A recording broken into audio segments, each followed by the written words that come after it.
Topraktan yükselir bir yiğit adı, göklerde yankılanır Giray'ın nidası.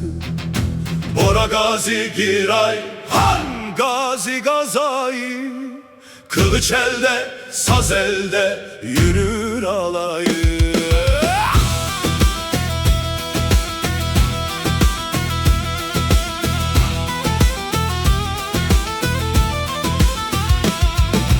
Bozkırın yelinde atlar kişner, gökbörü ruhuyla yiğitler coşar. Kılıç şakırdar, davullar vurur, Gazi Giray Han önde yürür. Kırım'ın taşında izleri kaldı, her savaş meydanı adını andı.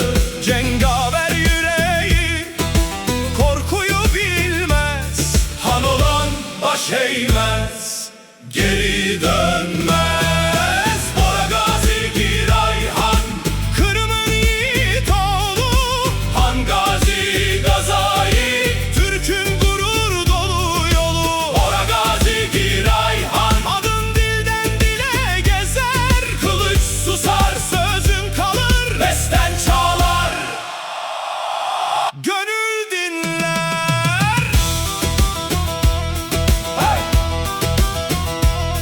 Hey! Tahtında han, meydanda serdar, elinde kılıç, gönlünde diyar. Savaşın içinde akıl ve cesaret, her adımında yurt, her sözünde millet.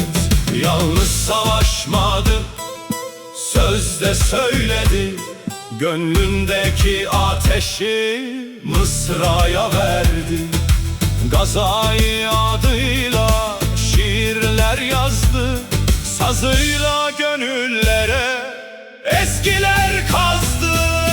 Bora Gazi Giray Han, Kırım'ın yiğit oğlu, Han Gazi Gazayı, Türk'ün gurur dolu yolu. Bora Gazi Giray Han, adın dilden dile gezer, kılıç susar sözün kalır, besten çağlar, gönül dinler. Bir elde kılıç, bir elde saz, bir yanda savaş, bir yanda naz. Hanlık ağır, kader çetin, yüreğinde Kırım, alnında yemin. Ey Girayların asil evladı,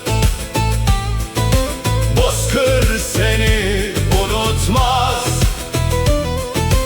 Kılıçla yazdın tarih, zaman geçse de silinmez.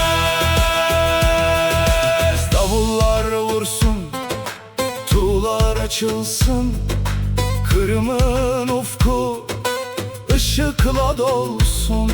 Atların nalı göğü inletirken, Gazi Giray adı dillerde kalsın.